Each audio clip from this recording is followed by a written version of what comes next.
빌립보서 4장 21절에서 23절입니다. 그리스도 예수 안에 있는 성도에게 각각 문안하라. 나와 함께 있는 형제들이 너희에게 문안하고 모든 성도들이 너희에게 문안하되 특히 가이사의 집 사람들 중 몇이니라. 주 예수 그리스도의 은혜가 너희 심령에 있을지어다. 아멘. 오늘 본문은 서신의 마무리 인사 말씀입니다. 21절과 22절 두 절 안에 문안하다라는 말이 세 번이나 반복적으로 등장하고 있습니다. 문안은 축복을 전하는 인사를 말합니다. 문안은 성도가 서로 교통하는 아름다운 교제입니다. 예수님께서 제자들을 파송하시며 누구를 만나든지 어느 집에 가든지 평안을 빌라 이렇게 마태복음 10장 12절에 말씀을 하셨습니다. 이 평안은 아스파라스테, 이 말은 문안하다라는 말과 같은 말입니다. 평안을 빌라는 이 말은 문안하다는 말과 같은 단어로 쓰이고 있습니다. 19세기 광부들은 탄광에 들어갈 때 카나리아를 데리고 갔는데 아름다운 소리를 가진 카나리아가 유독 일산화탄소에 민감했기 때문이라고 합니다. 갱도의 공기가 탁해졌을 때 카나리아가 먼저 비틀거립니다. 그러면 갱도 안에 있던 모든 광부가 신속하게 그곳에서 탈출해야 합니다.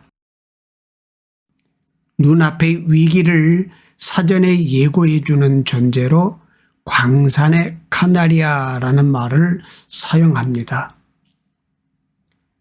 칠레 산호세 광산 갱도에도 카나리아 한 마리가 있었습니다.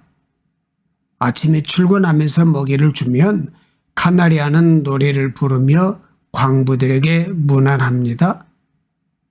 2010년 8월 5일 그날 아침도 광부들이 출근하며 먹을 것을 주었고 카나리아는 여느 때처럼 노래했습니다. 일을 막 시작했을까요? 갱도가 무너져 내렸습니다. 33명의 광부가 지하 622m 지하 갱도에 매몰되어 버렸습니다. 카나리아의 노래소리도 문안도 멈추어지고 광부들은 두려움에 빠져들고 있었습니다. 서로를 경계하고 치고받는 싸움까지 벌어집니다. 이때 루이스 우르수아라는 사람이 카나리아를 대신해서 문안하기 시작합니다. 아침마다 수시로 사람들을 돌아보며 반드시 잘 될 것입니다. 희망의 끈을 놓지 맙시다. 용기를 냅시다. 광부들은 그때부터 서로가 서로에게 문안하기 시작했습니다. 용기와 격려와 축복을 나누고 있었습니다. 그러던 어느 날 밖에서 문안 인사가 들려왔습니다.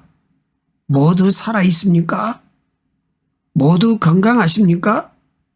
힘을 내십시오. 우리 정부와 국민들은 여러분 한 분 한 분을 위해서 기도하고 있습니다. 여러분의 구출 계획은 반드시 성공할 것입니다. 잠시만 기다려 주십시오. 갱도 안에서는 이제 살았다. 환호성과 함께 서로의 포옹과 눈물로 바뀌고 있었습니다. 칠레 우리 교민들은 희망을 상징하는 33마리의 종약을 접어서 갱도 안에 넣어 주었다고 합니다. 물과 음식이 공급되고 산소가 공급되기 시작합니다. 무려 69일 33명의 모든 광부가 구출되었습니다. 그날의 칠레의 모든 언론은 한결같이 이 놀라운 기적은 갱 속의 지도자 우르수아의 문안 한마디로부터 시작이 되었다라고 전하고 있습니다. 오늘 본문에 누가 누구에게 문안하라고 되어 있나요? 성도가 성도에게입니다. 그리스도 안에 있는 성도, 여기서 성도는 단수로 되어 있습니다. 헬라어로는 판타하기온이란 말인데 이 문안이란 말은 너무나 소중해서 모든 사람에게 인사하는 것이 아니고 한 사람 한 사람의 형편과 처지를 따라서 축복을 전하는 인사를 문안이라 합니다. 문안하다는 말은 거리에서 상대방을 스쳐 지나가면서 단지 안녕하십니까? 라고 말하는 정도의 의미가 아닙니다. 문안하다는 뜻의 헬라의 아스파조마이는 마음으로 상대방의 존재를 받아들이고 그의 가치를 인정하며 문제점을 포용하는 것을 의미합니다. 다시 말하면 문안하다라는 말은 상대방의 가치를 인정하고 그 사람의 영육간의 상황을 파악하고 돌보아 주는 것을 의미한다라고 할 수 있습니다. 성도로가 하는 이 말은 하나님께서 세상에서 당신의 백성, 당신의 자녀 삼으시기 위하여 불러내 거룩하게 구별한 사람이라는 뜻입니다. 구별했다고 하니까 얼굴이 새롭게 예뻐진 것입니까? 키가 커진 것입니까? 갑자기 건강이 좋아졌습니까?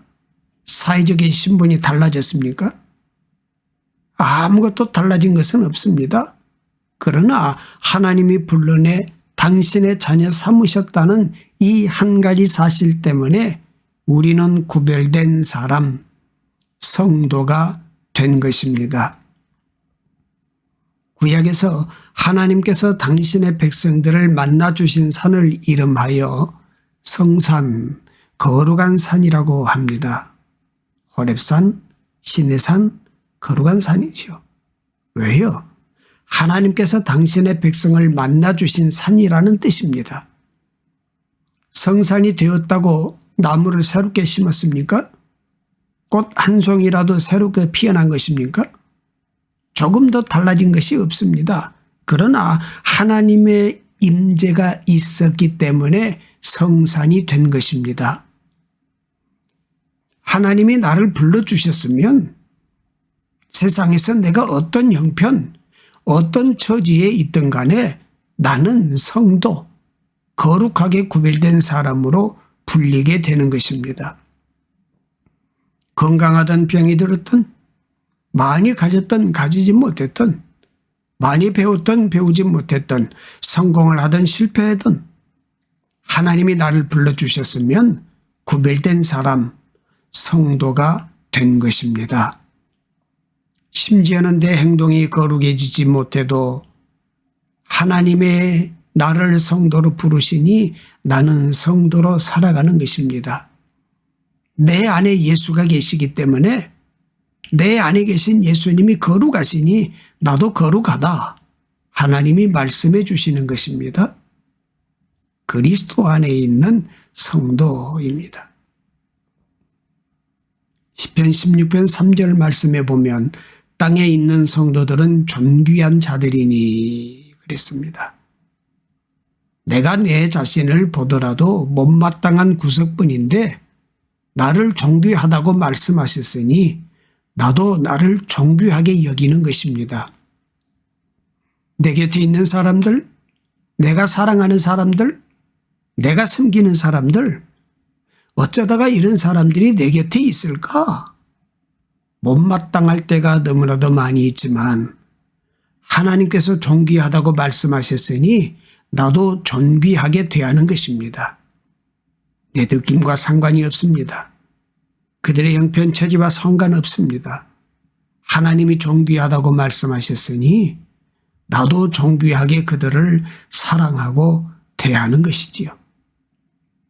원래 문화는 자식이 부모에게, 하인이 주인에게, 신하가 왕에게 드리는 인사입니다.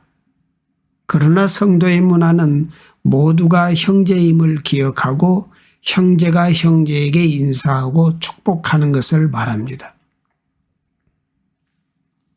요즘 젊은 사람들을 보면 때로는 복장이 마음에 안 들 때도 있습니다. 우리가 젊을 때도 우리 어르신들이 그랬을 거예요. 원시인들이 살던 동굴에도 요즘 젊은이들 복장이 이상하다, 그렇게 쓰여져 있대요. 이게 항상 세대 차이라고 하는 것입니다. 요즘 청년들을 보면 직장이 변변한 지 무릎이 다 찢어졌는데 기모 입지를 못하더라고요. 그들 나름대로의 패션이고 그들 나름대로 아름다운 것입니다. 요즘 젊은이들 교회에 올 때도 배꼽 드러내는 청년들이 있다고 그러잖아요. 너 왜 그렇게 배꼽을 드러내고 다니냐 물었더니 하나님은 중심을 보시기 때문에 중심을 바퀴 드러냅니다, 그러더랍니다. 요즘 청년들 귤을 많이 먹어서 그런지 머리가 노래졌습니다. 비트를 먹어서 그런지 머리가 빨개진 아이들도 있어요. 그들 나름대로 문화가 있는 것입니다.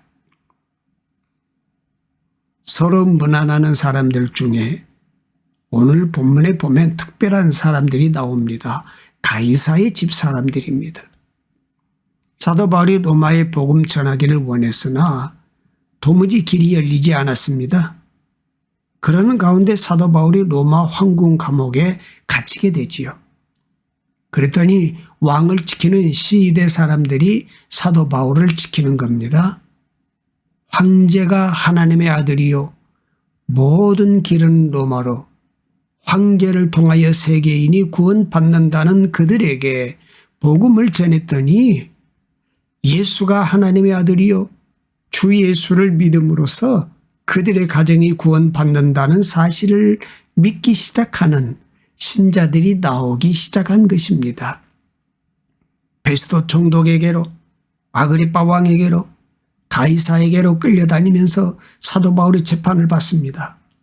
그때마다 자기의 신변을 지키기 위하여 소명의 기회가 주어질 때마다 자신의 소명을 언급하는 것이 아니고 주 예수 그리스도를 증거하기 시작했습니다. 이 단순한 복음을 믿고 주님 앞으로 돌아오는 황실 사람들이 있었습니다.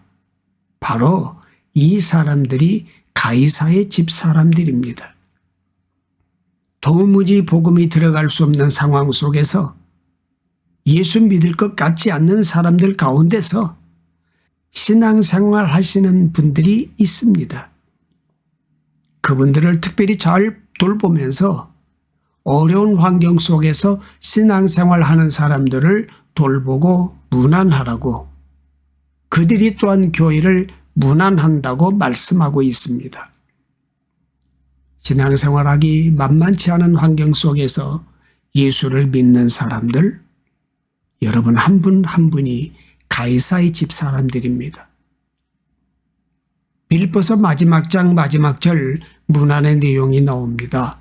주 예수 그리스도의 은혜가 너희 심령에 있을지어다. 은혜와 평강이 있을지어다로 시작한 빌립보서는 은혜가 있을지어다 이렇게 끝맺고 있습니다. 빌립보서는 기쁨을 주제로 어떤 상황 속에서도 어떤 어려움이 있어도 내가 이해가 안 되는 상황 속에서도 내가 기뻐할 수 있는 이유는 내가 은혜 받은 존재이기 때문입니다. 그런 점에서 빌립보서는 기쁨의 서신이요 동시에 은혜의 서신입니다.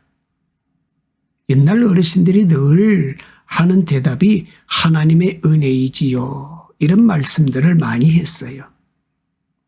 제가 젊을 때는 그것이 어른이 되면 그렇게 말하는 관용구인 줄로 알았습니다. 이 나이가 되고 보니 아무리 생각해도 하나님의 은혜입니다. 이것밖에 할 말이 없습니다. 이것이 정답입니다. 오늘 특별한 하나님의 은혜가 여러분 가운데 있기를 축복합니다. 이 축복권을 우리가 가지고 살아가는 것입니다.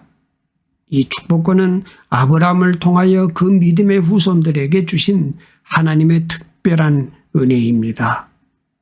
내가 복의 근원이다. 너를 축복하는 자에게 하나님이 축복할 것이고 내가 축복하는 대로 내 곁에 있는 사람들이 복을 받게 될 것이다 라고 하는 것입니다. 공적인 예배에서는 축도는 목사가 하지요. 그러나 일상생활 속에서 내 곁에 있는 사람들, 내 자녀에게 축복할 수 있는 권세는 어버이들에게 있는 것입니다. 내가 어른이 되고 내가 먼저 예수를 믿었으면 내게 맡겨진 사람들을 축복하는 God bless you 축복권이 우리에게 있다는 사실을 기억해야 하는 것입니다. 여러분, 은혜가 무엇일까요? 쉽게 얘기하면 구원이 하나님의 은혜입니다. 예수 만난 게 하나님의 은혜입니다. 용서받아 천국 백성이 된 게 하나님의 은혜라는 말입니다. 우리가 하나님 앞에 서기 전에 반드시 가지고 가야 할 귀한 사역이 하나 있습니다. 나는 하나님으로부터 용서받았다. 나는 구원받았다. 다른 것 다 잃어버려도 이것 가지고 가야 하는 것입니다. 그리고 내가 만났던 모든 사람 나는 용서했다. 이 깨끗한 흔적을 가지고 하나님 앞에 우리가 서야 하는 것입니다. 아내는 남편을, 남편은 아내를 용서하는 것입니다. 부모는 자식을, 자식은 부모를 용서하는 겁니다. 선생님은 제자를, 제자는 선생님을, 목사는 교인을, 교인은 목사를. 하나님 앞에서 용서했다는 이 분명한 확신 없이 살면 잘못 살아가고 있는 것입니다. 용서는 건강보다 중요합니다. 용서는 부자가 되는 것보다 먼저입니다. 우리 사회에서 서로 용서하고 살아가는 것은 민주주의를 이루는 것보다 더 소중한 것입니다. 용서가 은혜요, 용서가 평강입니다. 주 예수 그리스도의 은혜가 너희 심령에 있을지어다. 아멘. 이 용서하는 마음, 그리고 축복하는 마음, 문화는 반드시 마음에 전달이 되어야 한다는 것입니다. 슬픔을 당한 사람이 내 곁에 있을 때, 마음과 영혼과 몸이 아픈 사람이 내 곁에 있을 때, 외로운 사람이 있을 때, 그들 곁에서 마음을 주고받는 것이 문안입니다. 그들과 함께 있어주는 게 은혜입니다. 소중하고 가까운 사람일수록 특별히 소중한 말을 해야 하는 것입니다. 해서는 안 되는 말하면 안 됩니다. 생각나는 대로 말하는 게 아닙니다. 감정이 끓어오르는 대로 말하는 게 아닙니다. 자기가 입에서 터져나온 대로 쏟아내는 게 말이 아닙니다. 우리는 신앙으로 다듬어야 하고 우리의 품성으로 다듬어야 하고 하나님이 저들에게 주고 싶은 문안인지 축복인지 헤아릴 줄 알아야 하는 것입니다. 여러분, 해야 할 말과 하지 말아야 될 말을 구별하는 게 문안입니다. 하지 말아야 될 말을 하지 않는 것, 해야 될 말을 하는 것, 하나님께서 그를 축복하고 싶고 전하고 싶은 은혜의 말을 하는 것이 문안이요 축복입니다. 사랑하는 여러분, 하나님께서 여러분을 성도로 부르셨습니다. 여러분에게 축복권을 주셨습니다. 우리 주 예수 그리스도의 품성을 부어주셨고 복음의 언어, 축복의 언어를 물려주었습니다. 여러분에게 맡겨진 사람들을 향하여, 여러분이 만나는 사람들을 향하여, 세상을 향하여 무난하는 은혜가 있으시기를 바랍니다. 축복의 권세가 매일같이 작동되기를 축복합니다. 여러분 때문에 여러분의 가정에 복을 받고 만나는 모든 사람들이 복음의 사람으로 바뀌어지는 은혜가 있어지기를 주님 이름으로 축복합니다. 살아계신 아버지 하나님, 오늘도 주님 안에서 주어진 하루를 시작하게 하시니 감사합니다.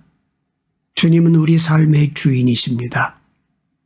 때론 연약한 우리가 주님에게서 멀어져도 언제나 인애와 자비의 손길로 붙잡아 주셨습니다. 우리를 향하신 크고도 놀라우신 사랑을 찬양하며 주님의 이름을 힘입어 간구합니다. 사랑의 하나님 아버지, 아직도 인생이 가야 할 길이 멀고 감당할 일들이 많이 있지만 주님이 주시는 힘과 능력으로 믿음의 삶을 살아갈 수 있게 하시고 형제가 형제에게 서로 무난하는 축복과 은혜가 있게 하여 주시옵소서. 언제나 말씀 가운데 산다고는 하지만 위선적이고 말로만 말씀 가운데 살고 있진 않는지 삶을 돌아보게 하옵소서. 눈에 보이는 현상만을 따라가는 삶이 아니라 길과 진리와 생명 되시는 예수 그리스도의 말씀에 순종할 줄 아는 하나님의 자녀가 되게 하옵소서. 만나는 사람들 안에 그리스도의 향기를 바라는 삶이 되게 하시고 무난하는 은혜가 있게 하옵소서. 중심을 보시는 하나님, 우리의 중심도 하나님이 기뻐 받으시고 사용할 만한 깨끗한 그릇이기를 원하오며 우리를 사랑하시는 예수 그리스도의 이름으로 기도드립니다. 아멘.